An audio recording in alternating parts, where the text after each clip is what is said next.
Good morning and welcome to History Environmental Studies 32. Today we are going to consider our second primary source assignment, that dealing with the Epic of Gilgamesh. Now, I'll talk about the Epic of Gilgamesh a little bit. I'll give you guys a little bit of background on it. I'll walk you through some important stuff here. But what I'm really going to do is model how to do another one of these primary source analyses. And the model I'm going to use is from a slightly different document called the Stela of Mentuwoser. So your assignment explains all this. Just remember that you don't actually need to do the analysis for the Stela. Like I'll do that. You can just see how it works. And then you'll do the same kind of analysis with basically the exact same format for the Epic of Gilgamesh. So as before, with our first primary source analysis, the really important elements here are making sure that we're writing clearly and that we're being precise and direct, and that we're following the instructions on the assignment. And if we do that, I think we'll be well situated to compose like pretty solid answers. Now, I've already seen like a tremendous improvement on your, let's see, so you guys did the NISA assignments. I've already started to read the Scott analysis assignments that are coming in. And even though those are slightly different kinds of analyses, I'm already seeing a lot of improvement. So that I think is super positive. That really means I think that a lot of people are like listening and learning. That's exactly what we want. Okay, so let's get into this. Now, the idea here is that we're dealing with agricultural societies, right? So, you know, as I've sort of organized the course based on the ideas of Gua and Gadgil, and they're like different kinds of societies, whether it's like a foraging society or pastoral, or in this case, agricultural, and then in the future, we'll get to industrial. I try to have examples of primary sources for different kinds of society, right? When we dealt with NISA, the idea there was not just to teach you guys primary source analysis, but also to make sure that we had like primary source documents that we could work with for foraging societies. Now we are moving on to agricultural societies. Now the sort of, how shall I put it, the conceptual basis of the assignment is a little bit different. In that first one, I was asking you guys to test and see if Gua and Gadgil's predictions about the division of labor in NISA society were borne out by the example, right? Here, I've got a couple of different concepts that I've introduced in lecture. So I think the appropriate place to start is to just consider those concepts a little bit. So here, let me format this a little bit better. We'll go like that. Get rid of this. Okay. So the two concepts that we need to know about, both of which are covered in their own dedicated lectures, the two concepts are core and periphery and the moral economy. Now, if you have not seen the lectures yet, you should check them out. You're definitely going to want to know these concepts. They will absolutely appear on the exam, and you need to know them for this assignment anyway. We'll start with the moral economy. So the moral economy is a term that we give to a lot of the sort of rules and regulations and kind of practices that we find in sort of non-capitalist societies. Now, it is not the case, as I sort of go over in my lecture, it's not the case that this is just an economy that's moral. Like, that would be very handy if it were, but morality is socially constructed in many ways, and it varies from place to place. So it doesn't really do us any good to just be like, oh, this is moral and that's immoral. We can certainly say those things, but we say those things about the present as a way to intervene in ongoing issues today. When we analyze the past, we take a slightly different approach. And so moral economy really means not just an economy that's moral, but it's an economy that has a certain set of moral foundations that are specific to given societies. And if you boil it all down, what you get is an economy that prioritizes stability over change, over dynamism. So It's an economy in which the important thing is that things stay the same. Now, at a deep level, this is very different from the market-based economy that we have today, which prioritizes change. Like our economy is really premised on growth. It has to keep growing in order for it to work. And we've got a whole bunch of institutions and a whole bunch of practices and a whole bunch of sort of social and cultural, as well as political and economic things that make it so that we need our economy to keep growing and changing. But a moral economy is kind of like the opposite of that. It's an economy that is meant to stay the same. So on the one hand, a moral economy clearly lacks the dynamism and ability to change that the sort of contemporary global market economy has. That's obviously a fact.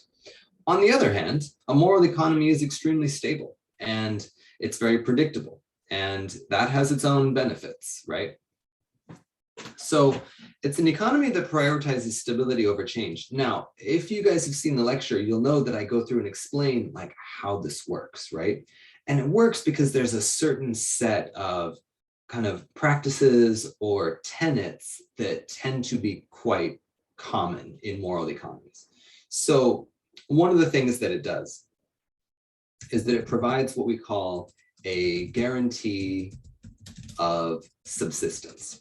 A guarantee of subsistence is kind of an assurance that everybody gets something to eat, has a sort of baseline material standard. And it's seen as the sort of responsibility of those in power to provide this. And if those things are not provided, if they're not made available to sort of, the broad populace, then people are sort of more or less morally permitted to revolt, right? We could call it some kind of social contract, but it's nothing so formal. It's more just that there is a kind of baseline assumption that this is mandatory, that this is the way it's supposed to be.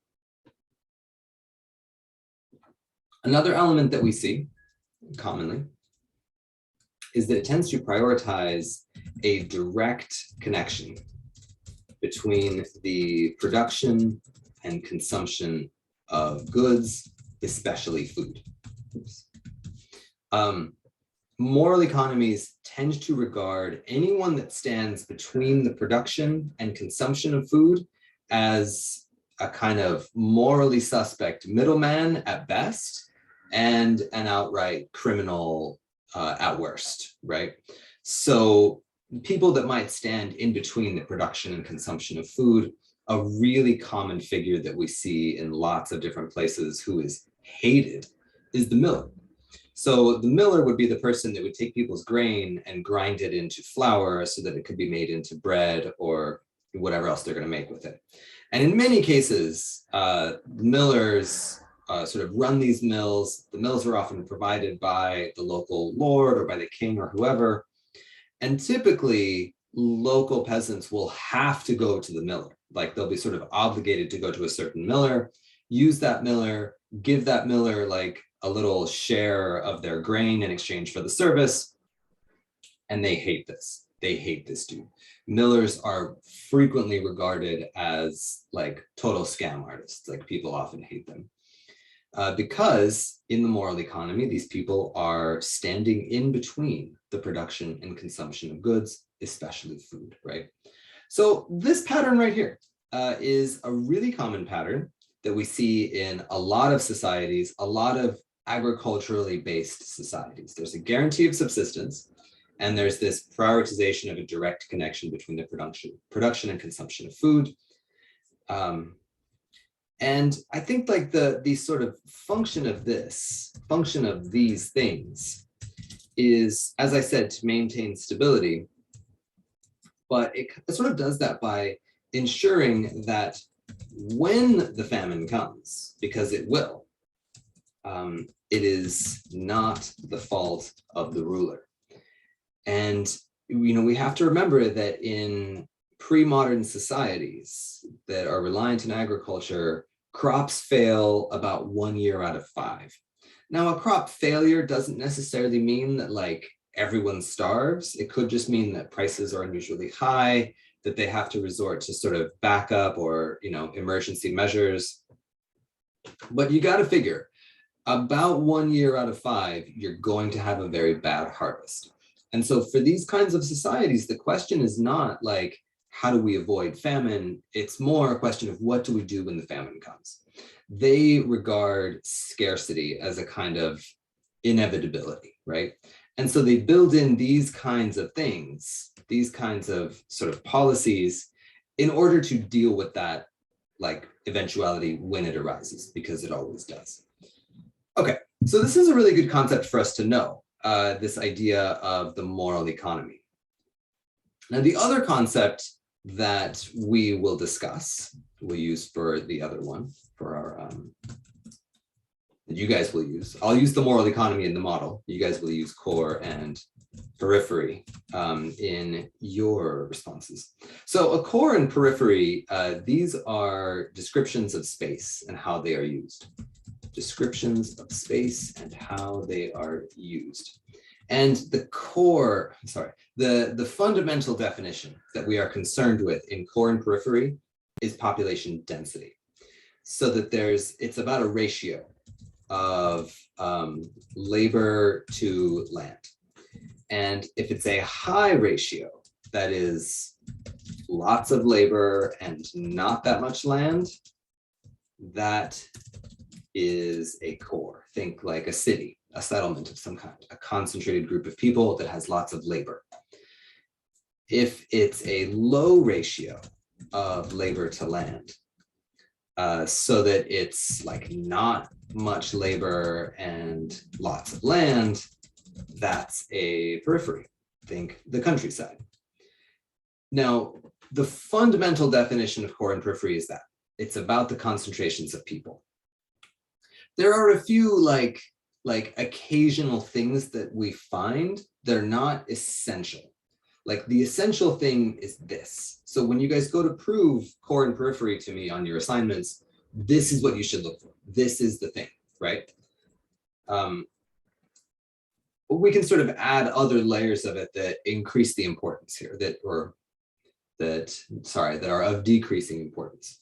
So once we establish the ratio of people and space, the next most important element is the relationship between core and periphery.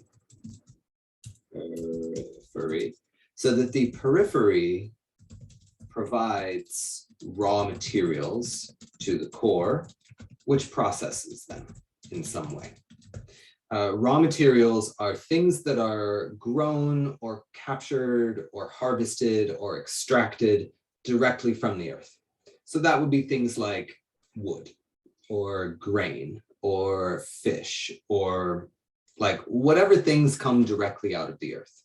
Sometimes we call these primary industries, but it's like basic materials that come out of the earth in some way, right? And then the periphery will gather these materials and then they'll be brought to the core area where people, like the extra labor in the core, works with these materials. So like a good example to carry on our examples of like grain and milling from a second ago, you grow the grain in a bunch of farms outside the city, right? And then the grain is brought into the settlement, the city or the settlement, whatever it is, and there it's milled. That's someone's labor being combined with this material to turn basic grain into flour, which is a manufactured product, or we might call it an intermediate product. So it's like a processed material, right? And then that flour could be made into bread. It could be brewed to make beer. It could be made into some kind of porridge. It's going to be like worked up some more so that it can then be consumed. And most of the consumption will happen in the core. The processing happens in the core. Sometimes the processed goods are then sent back to the periphery. So imagine that like they might like have a big brewery in the settlement. They brew up the beer and then they send the beer back out to the farmers who, will drink the beer as they like harvest more grain. But, the core area with its density of population cannot survive without materials from the periphery. So materials must be coming in from outside the settlement into the settlement itself, where they are worked up in some way. Now, those are much more important sometimes, not always. This is like the least important part of the definition, but it is good to note. Sometimes, maybe often, but it's not like an essential part. Political power and economic power are concentrated in the core. It is often the case that with the core's concentration of people, with what's called the value adding of processing that happens there, wealth and political power tend to accumulate in the core. Not always. So this is not an essential definition. This is like an occasional characteristic, but it does often happen. Okay, so we've got these important concepts. Core and periphery is good to know. It's a set of relationships that begins to exist with agriculture and with the development of the first cities and ultimately states, which we would think of as core zones, right? But over time, the relationships of core and periphery will actually become much larger, much more widespread, and much more important. And we'll see that when we get to the Industrial Revolution, at which point core and periphery relationships become effectively global, so that Europe and the eastern portion of North America become core zones, and basically the rest of the world becomes a giant periphery. And this is a central reason why Europe and North America remain generally wealthier than most of the rest of the world. Japan, when it industrializes in the second half of the 19th century, does likewise. It becomes a core region and becomes relatively wealthy compared to much of the rest of the world. So core and periphery is a very important concept for us to know. It's very useful for us in understanding environmental history, just like moral economy. Okay, now we have these concepts, and the way that your question works for this assignment is I give you guys primary sources, either the Stela of Mentuwoser for the moral economy or the Epic of Gilgamesh for core and periphery. And I ask essentially if the primary source shows us this concept, like, is it an example of whatever concept it is? So with that in mind, let's take a look at the Stela of Mentuwoser. Now, I don't have a picture of the Stela with me. Should we take a moment to look one up? Let's do.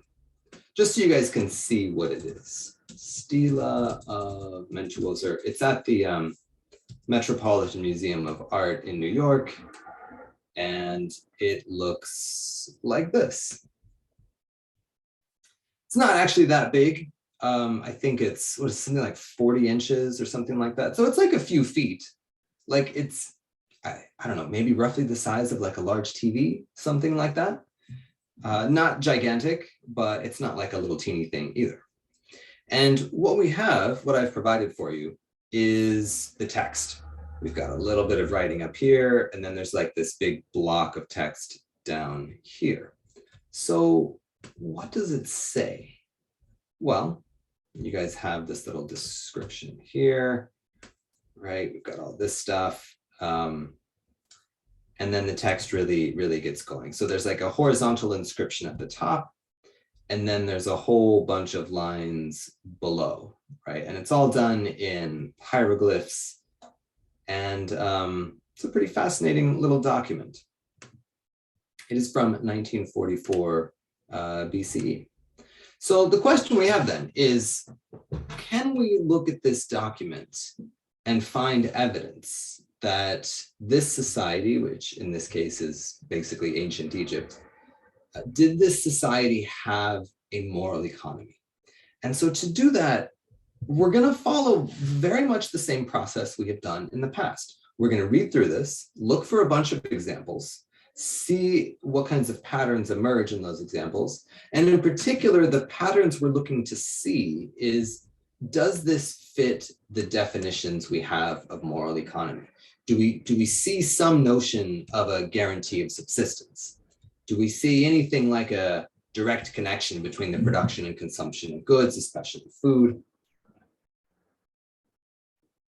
Um, it's rare, like we don't expect to see this necessarily, because frequently the functions of things are opaque, but maybe we'll find it, right? Ultimately, what we're looking for, the foundation of what we're looking for is this. Is there a guarantee of subsistence? Is there a kind of moral standing in this society that insists that everyone gets something to eat? Is that there? So let's find out.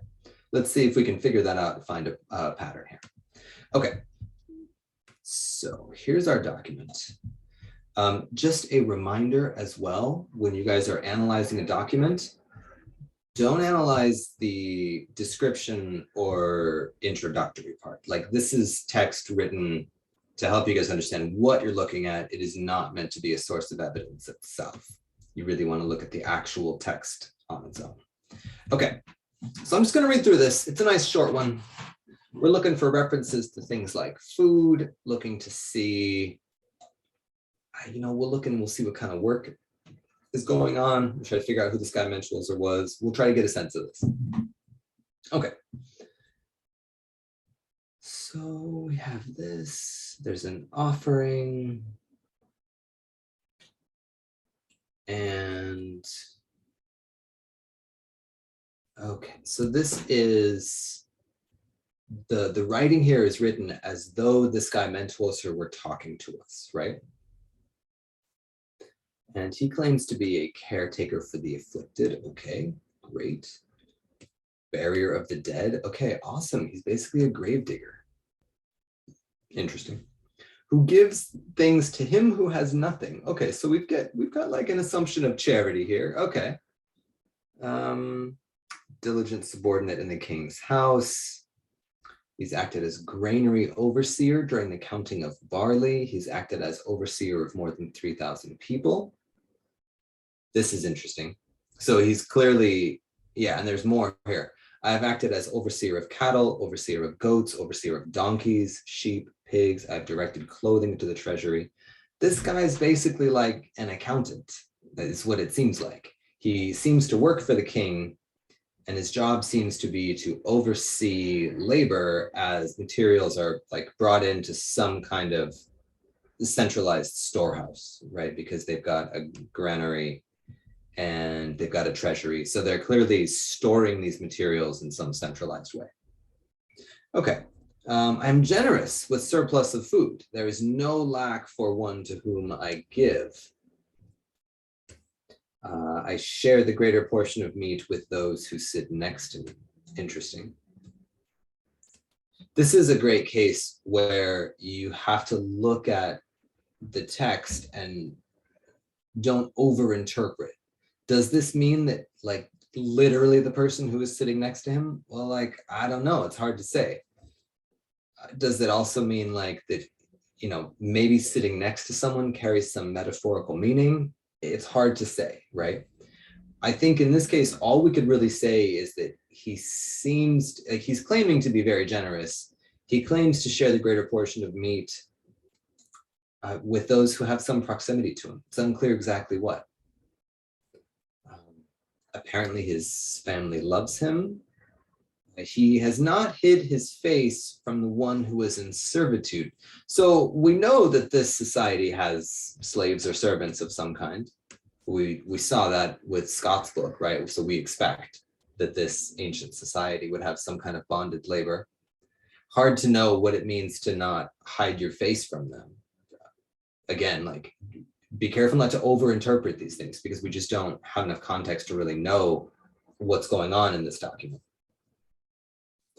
He claims to be a father to the orphan, a helper of widows, and then, here's a key one. No man goes to sleep hungry in my domain. And this seems like kind of exactly what we're looking for, right? We were talking about whether or not there's like this guarantee of subsistence, right? I mean, this seems like it right here. No man has gone to sleep hungry in my domain. So before we declare this a slam dunk, though, let's consider what else we've got. We want to take into account all of the information. Okay, so he has cut down no man less powerful. He has tolerated no slanderer. I'm one who talks according to the style of officials, free of outvoted speech. Great example where you can look at a document and just like, what does this mean? I have no idea.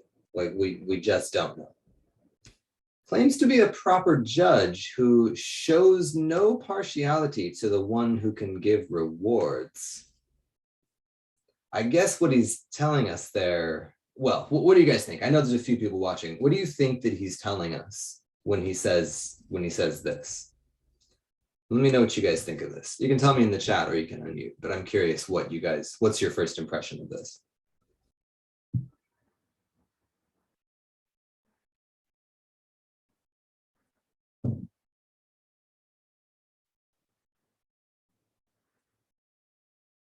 What do you think?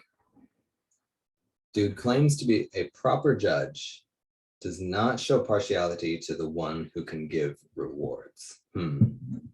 What's he talking about here?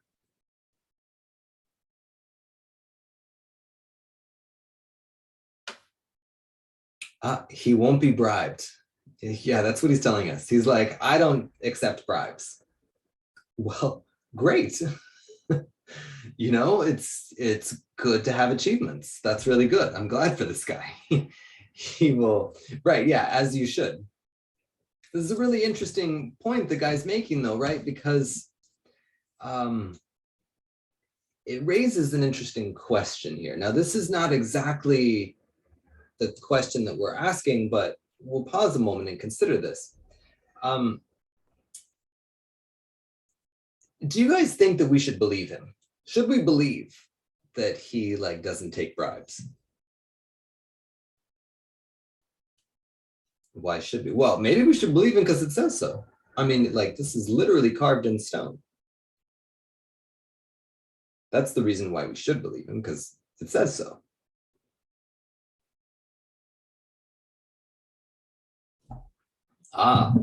We don't have any other evidence, right?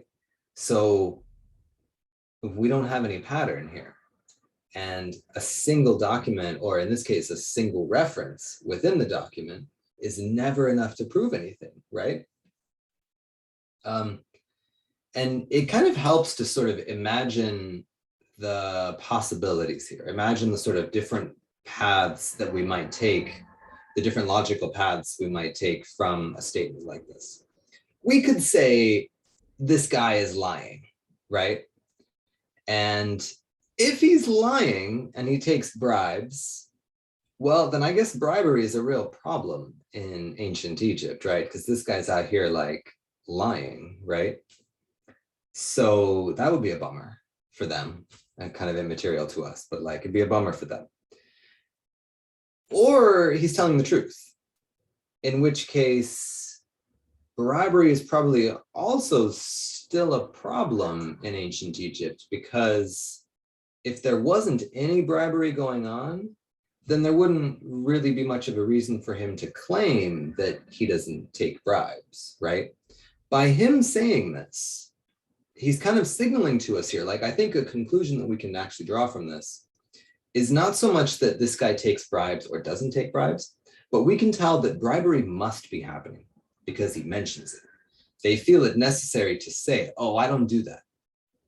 We don't see this dude out here saying like, hey, listen, I don't negotiate with Martians. That clearly doesn't seem to be an issue because no one is talking about it, right?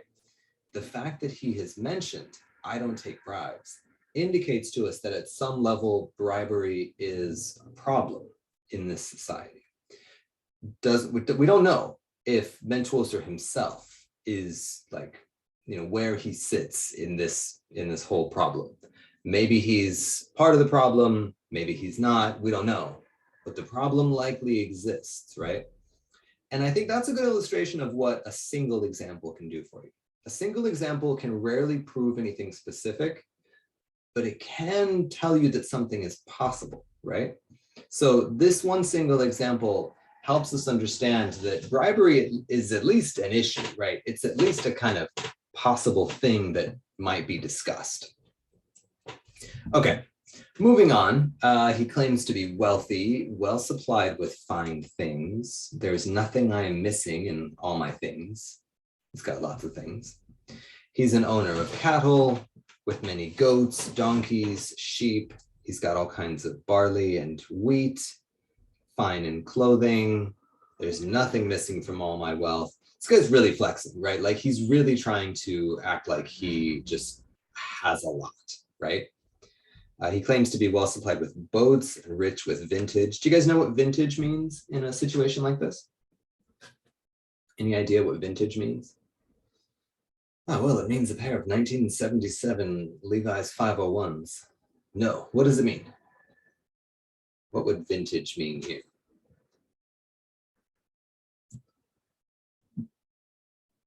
Age? Sort of. What is age? I mean, like if he's rich with vintage, does that just mean he's old? Materials, status. Do you guys know what a vintner is? Have you ever heard of a vintner?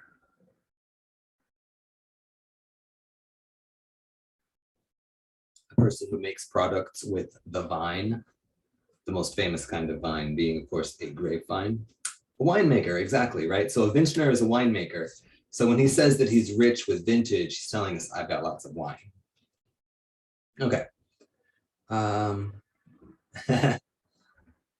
So, and then we have this little closing bit that's like, yeah, everyone who walks by will have to say, this is true. And their children will say to their children, it is true. There's no lie in it. Does this indicate to us that maybe people occasionally lie on monuments? Probably, right? Okay, so this is pretty interesting. We've got a bunch of interesting examples here. What do you guys think? Remember that our job is to look for patterns in the examples. And our question here is, do we see evidence of a moral economy? A moral economy meaning, in the first place, is there a guarantee of subsistence? And it'd be nice as well if we could also find evidence that people are interested in a direct connection between production and consumption. And if we see some idea of stability, like that would be great. But the initial priority is, do we see evidence of a right of subsistence? So what do you guys think? Do you think we see this?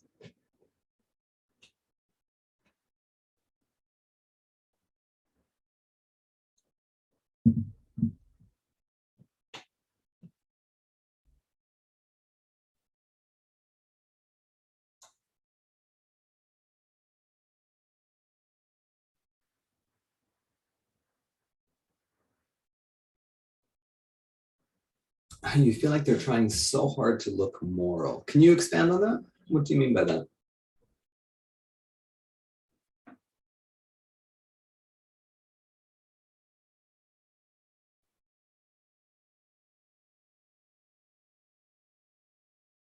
Oh, how deeply he's defending himself. Is he being attacked? I mean, certainly the guy is trying to look good, right? And that sort of makes sense.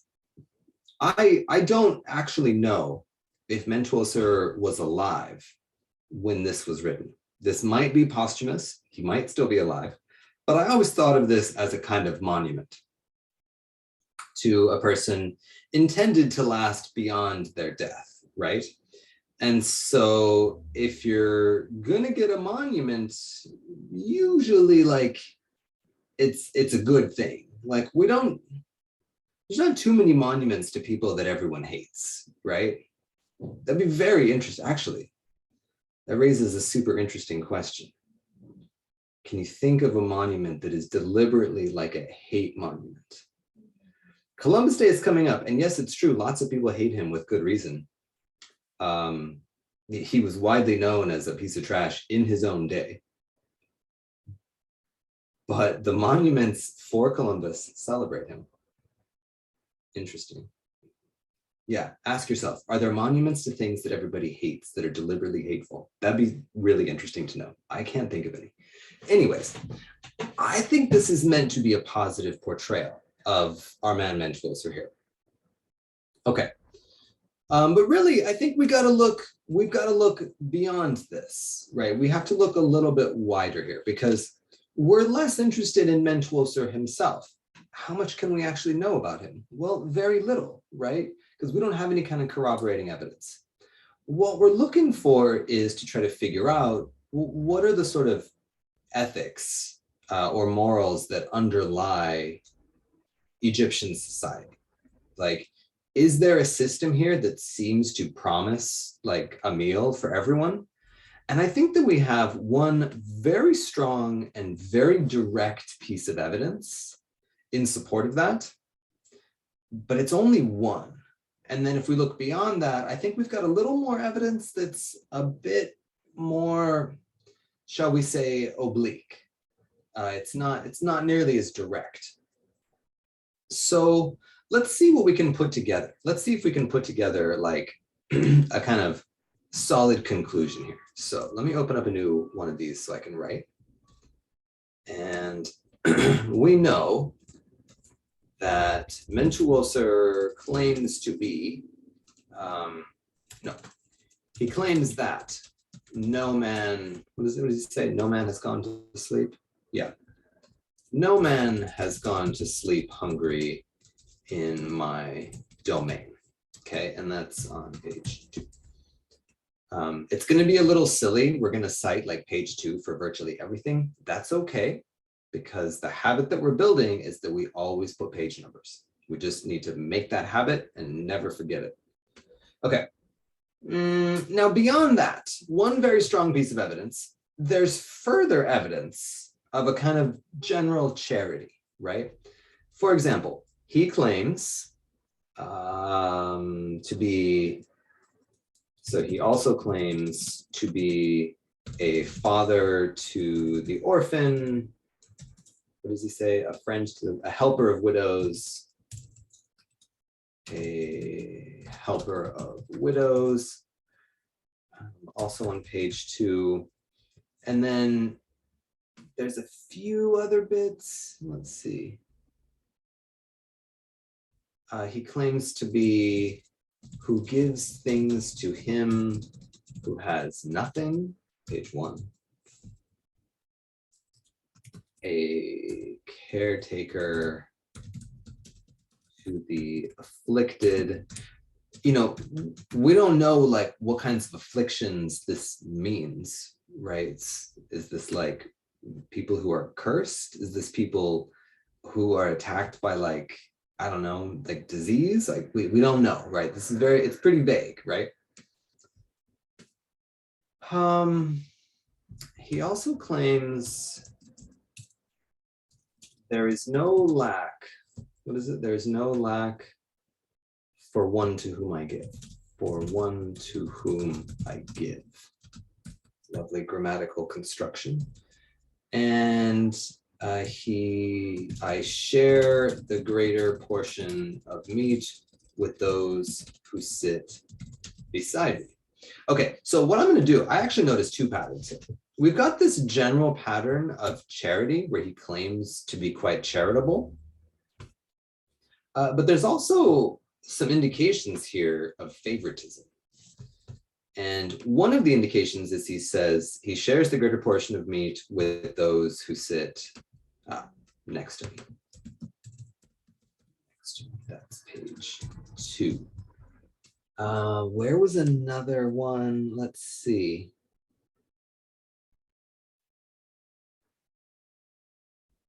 I guess the other part is he claims to be very much not susceptible to bribes, also on page 2. So there's little hints here that maybe there's some favoritism. So patterns. One is clearly charity, provision for those without. And we've got pretty good examples here. I feel like this is a pretty solid list of examples. There's also a pattern of favoritism in some way, kind of hard to, I'm not exactly sure what to call it, but he does seem to make clear that he helps out certain people, right? Or that he could if he wanted to. And then he certainly trumpets his own wealth, right? Lots of examples of his own wealth in clothing, wine, food, animals, boats. Dudes out here like, I've got tons of boats. Bro, like you live on a river. How many boats do you actually need? Okay. That seems like the main stuff. Oops. Okay. So is this evidence of a moral economy? Oh, sorry. The last pattern. He does seem to be a bit of a middleman, right? Because he's basically an accountant for the king, taking in taxes in food, clothing, etc., right? And he manages, what, 3,000 people. So he's a bit of a middleman, right? So knowing what we know about the idea of a moral economy, does this match? I'll like leave that out to you guys. What do you think? Does this fit our definition of a moral economy?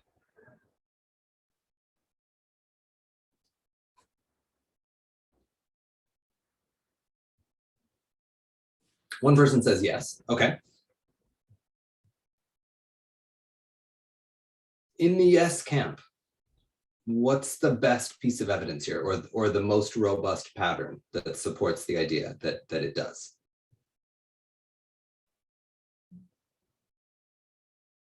Yeah, I mean, the one really strong example, this, and then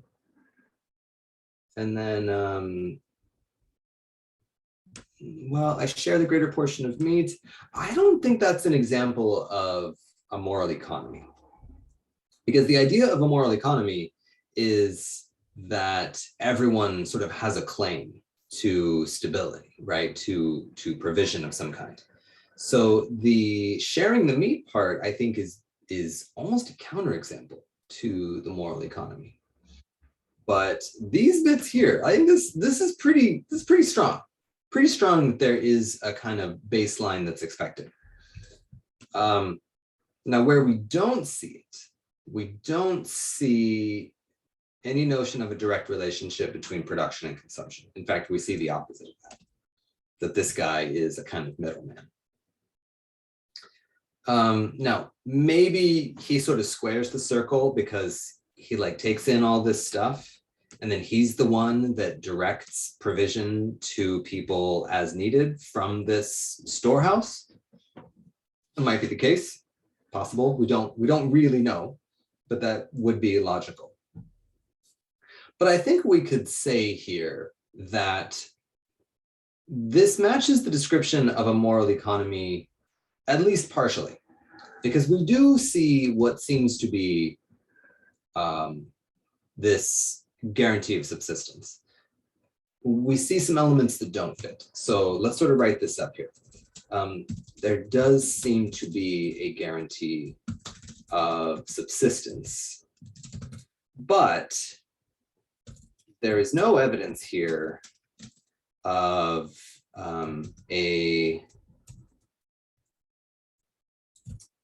direct relationships between production and consumption being prioritized. So we see like some core evidence, maybe a little bit of counter evidence. I think that'll do. This seems to be like a perfectly reasonable, like basic response. This right here, I think, will be the thesis of what we're going to write. Now, how do we pull all of this together into a useful response? Well, we're asking here if this document supports a particular concept. Let's take a look at our assignment sheet really quickly. To what extent is a moral economy visible in the Stela of Mentuwoser?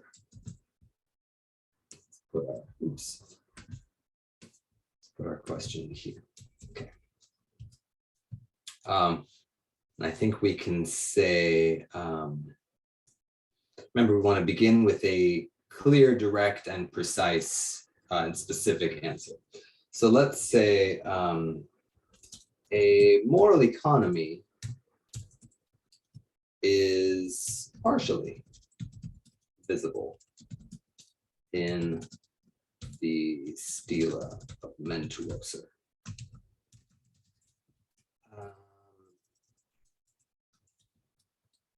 Now we do want to define our term first. So let's write it this way. We're going to change our order slightly. So what we're going to say is, according to Dr. Fauser's lecture, the moral economy includes several elements: a guarantee of subsistence and a prioritization of direct relationships between production and consumption, with the function of maintaining social stability. Okay, so we start by defining our term. It is very important to define your term here, because both moral economy and core and periphery, we consider these technical terms. They are what we might call a term of art. And the point here is that this is not just some random thing that like everybody knows. It's a specific technical term that we use in the discipline of environmental history and other kinds of history to mean very specific things. So it's not good enough to just be like, oh yeah, everyone knows what this means. You have to define it. And if you're going to define it, you have to cite a source. In this case, the source we're using is the lecture that I provide. So I would say a good answer will start with a sentence like this. When you guys do your version of this and it's about core and periphery, you will simply rewrite this to include core and periphery rather than moral economy. Okay, so let's continue. According to Dr. Fauser's lecture, the moral economy includes several elements. Let's say the Stela of Mentuwoser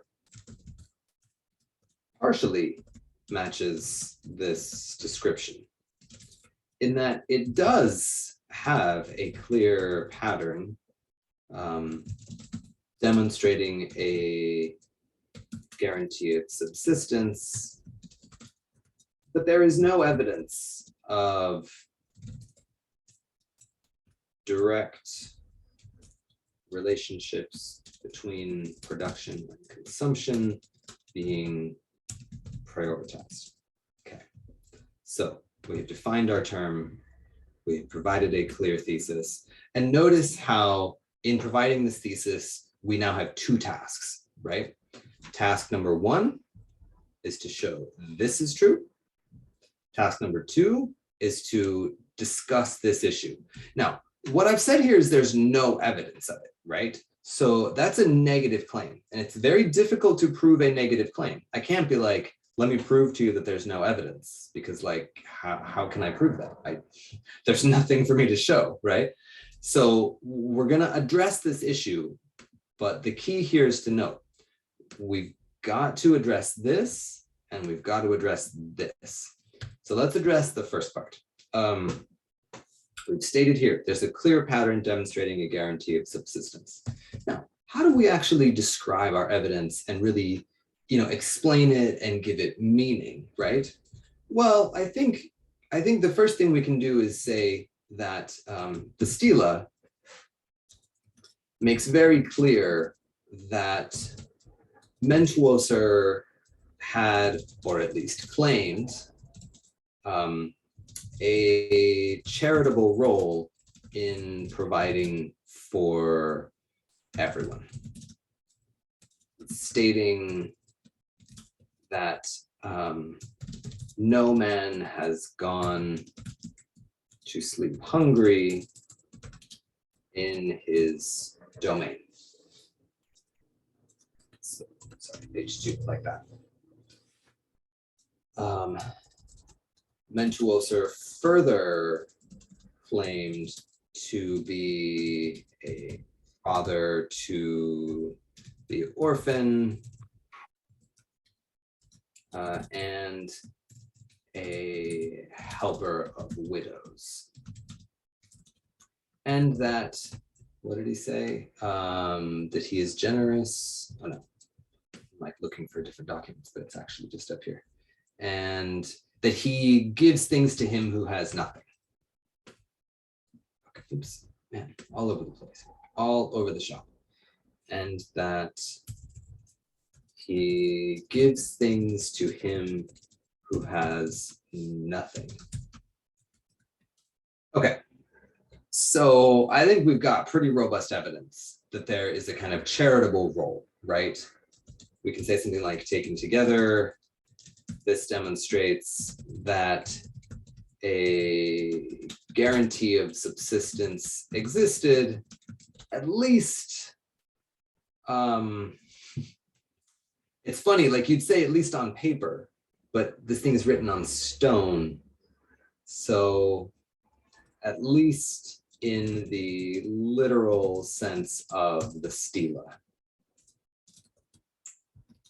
Whether these guarantees were met is impossible to say from this evidence alone. But look, still, like it says it does make the claim that like this is what it's doing. It could very well be that every single person that walked past this stela knew that this was like some, you know, North Korean level propaganda. And they were like, oh man, remember that guy Mentuwoser? What a piece of garbage he was. And they might all know that this is a giant lie. Like that's totally possible. But like, look, we don't know. At a minimum, it lays out the idea that like there does seem to be a guarantee of it, right? At least they say that there is. And that's the most that we can demonstrate here. Okay. Now we might say, as for the relationship between production and consumption, stela makes no mention of this. I mean, it really doesn't, right? Indeed, it suggests that Mentuwoser himself, responsible for managing the intake of goods and animals into the granary and treasury, acted as a sort of middleman, standing between production and consumption. And that is basically page 1 to 2. So this element of the moral economy is not clearly visible. All right, how long is this? A little over? Come on, give us our word count here.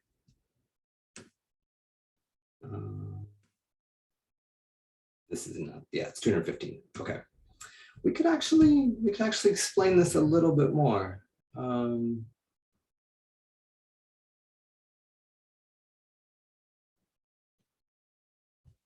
There's no evidence of direct relationships between production and consumption being prioritized, and Mentuwoser himself may actually stand between production and consumption. We can explain that a little bit better. And, okay. So I think here we have, that's probably about 240 words, 225. Okay. Yeah, I think that's how we would do it. Now notice the different components here. So component number 1 is to define the term, right? Got to define the terms. Then we make our statement. statement is made here. This is our sort of general thesis. We note that there are two components to the thesis, 1 and 2. And we prove those two components in sequence, right? With clear evidence as much as we've got. And we did that. We proved first part, our affirmative claim, where we have definitely a pattern of evidence. And then we noted as well that like, it's just not that clear what the relationship between production and consumption is. But to the extent that we saw any of that, it didn't seem to be very direct. So like in total, this moral economy concept seems to be at least partially in place. And that's exactly what we argued. It partially matches the description. So that's how we would do it. Now, how will you guys do it on your assignments? So you have slightly different tasks because your question is different. So let's take that and we'll do a new document. And let's kind of lay this out. So that would be the thing. So for your responses, point number 1 is to define core and periphery. Then give your clear, direct, precise, and specific statement about whether or not those things are visible in the epic, right? Demonstrate, well, show and explain. So what does core and periphery mean again? Well, let's return to this thing. So I go over this definition in greater detail in the lecture, and you should watch the lecture. It's a short one, so check it out. Don't miss it. This right here is the real key. We might see other elements, but if we don't see the population, if we don't see more people in the city, fewer people outside the city, then it's not core and periphery, right? We have to see the differential of population. And we also want to see that there's a relationship. Our primary products, raw materials, moving from the periphery into the core, where they are then like worked up in some way. Maybe we see this, maybe we don't. This matters much less than this. Put your energy into these parts, okay? Now, let me give you guys a little bit of help with the epic itself. This is your document. So the Epic of Gilgamesh is an absolutely fascinating text, especially when you can see it right way up. Oh, geez. We're going to do that. And we're going to do this. All of those, and then we're going to rotate all of them to the right. There we go. Yes, we are masters of technology. Hide the sidebar. Okay, so the Epic of Gilgamesh. It's mentioned in Scott's book. It is the oldest known written narrative. It's the oldest story that we have written down. It's a story that was told for literally hundreds of years. There's many different versions of it, but we've got a relatively complete set pieced together from different tablets found all over the ancient Middle East. And so it's a truly fascinating story. And it's the story of Gilgamesh, who is this kind of semi-divine king of Uruk, one of the earliest city-states, right? Exactly the kind of city-state that Scott is talking about. And what is most interesting and useful for us here is that it includes basically a description of Uruk. So what you guys need to do is go through, read this. It's not that long, like what is it, like 14 pages or something? Yeah, 14 pages. And it's poetry, like it's not very dense, right? You guys need to read through this, look for descriptions of Uruk, and then look for descriptions of what is happening outside Uruk. They're there. There's lots of them, right? There are lots of points where they say what is happening, what Uruk is like. There's lots of points where they say what it's like outside Uruk. And you need to look for the patterns in these and see if there seems to be a greater concentration of people within the city than outside, and then see what kinds of different activities seem to be happening outside the city versus inside the city. Now I'm going to give you guys a few pieces of important advice. Piece of advice number one, stay away from literary allusions. There's a lot of students in the past who've looked at this and they've been like, ah, yes, Gilgamesh is the symbol of civilization. No, we are not talking about that. I don't care. I'm not into that. I want to know if there's a concentration of people in Uruk, and if those people are doing labor on primary products from outside Uruk. I don't care at all about literary allusions. Do not go there. This is not a high school lit class. We're not reading it for that purpose. There's cases where you could read it for that purpose. This is not one. Okay, piece of advice number two, right? It's going to tell you the size of Uruk. In fact, let's find it. Where is it? Yeah, a square mile is city, a square mile date grove, a square mile is clay pit, half a square mile the temple of Ishtar, 3 square miles and a half is Uruk's expense. Does that right there mean that Uruk is a big place or a small place?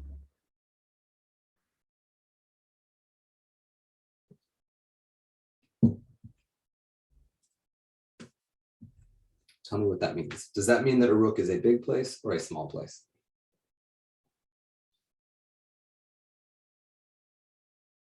Three and a half square miles. Small? Let's remember that size is relative. Do we know how many people are in that 3.5 square miles? Does this right here tell us if there's a lot of people in this area or not? It doesn't tell us. We don't actually know. This right here, unless we've got a comparable measurement of area outside Uruk, this right here does not actually help us that much. This leads a lot of people astray. People will be like, oh yeah, look, it's 3.5 miles. It's a core. Not necessarily, it doesn't say. We're interested in people, right? We want to know, is there a concentration of people, especially people working inside this area? So that's why we got to go through and look and say like, okay, do they talk about people working? Let's see. Let's just look through for a moment here and see. We see people working. Well, we see hunters and trappers who are outside the city. That's very important. Look for things like references to crowds or groups of people. Because if they're like, there's a crowd of people, well, that tells us that there's like a pretty big chunk of people, right? Like a crowd tells us there's a dense gathering at a minimum. Look for that. If we find examples of crowds, that helps us. Okay, more about hunters and trappers. We have the absolutely fascinating tale of Shamhat, the temple harlot. We get the even more fascinating story of how Enkidu is sort of like civilized by having sex with Shamhat, which is wild. In some classes, like I used to teach this entire book, but I found that we can just do a lot more with something like Scott instead. But Shamhat says a lot of things that are super interesting. So let's see here. We've got discussions of a crowd, of menfolk thronging. Take a look at this, see if that helps us. Another one about a crowd. More about people thronging. We've got the taming of Enkidu. There's a point where after she sort of like kind of seduces Enkidu, Shamhat is like telling Enkidu, like, listen, you want to go and live in Uruk, like there's lots going on. And she tells him all about the city and like what goes down there. She's like, there's people working and there's this happening and that happening. Find that section and find the stuff that Shamhat is saying, because she gives a pretty direct description of the city. And then there's lots of descriptions of the city itself, right? I mean, here's when Enkidu actually goes to the city himself, and we get like all kinds of indications of relevant things. So you're going to have to prove, you know, for this assignment, I think for this to work, you're going to have to look at really two things, right? Is there a concentration of people in Uruk? Can you prove that with a pattern of evidence? Second, is there like a much greater expanse of land around Uruk that's not very populated? Can you prove that with evidence? And then, you know, if you've got those two in place, then like to really nail this, you want to take the final step and say, okay, do they seem to be taking things from outside the city and bringing them in to the city to be sort of worked on in some way? Those are the areas you should look at. Stay away from literary allusions. Don't give me any symbolism, none of that kind of nonsense. Stay away from all that.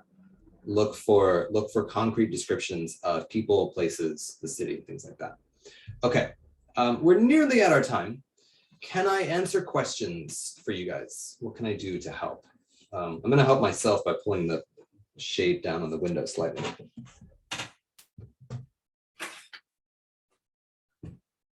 Now it won't be in my eye so that I don't have to like lean awkwardly. Okay, what can I do to help you guys understand and succeed on this assignment?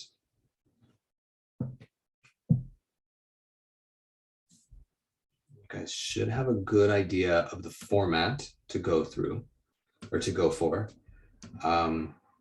You should have a good idea of the process, right? Read through the document, look for as many examples as you can find, look for the patterns in those examples. So is there a concentration of people in Uruk? Is there relatively fewer people outside Uruk? Even better, if you can show me these things, right? If you can show me those, then take the final step and say, are materials being gathered or produced outside the city and then brought into it? Those are the things to look for. All right. If there's nothing I can do at the moment, if there's no questions I can answer, if there's nothing I can clarify, then I'm done for the day and we can call it. You guys can take off and, you know, have a great rest of your day.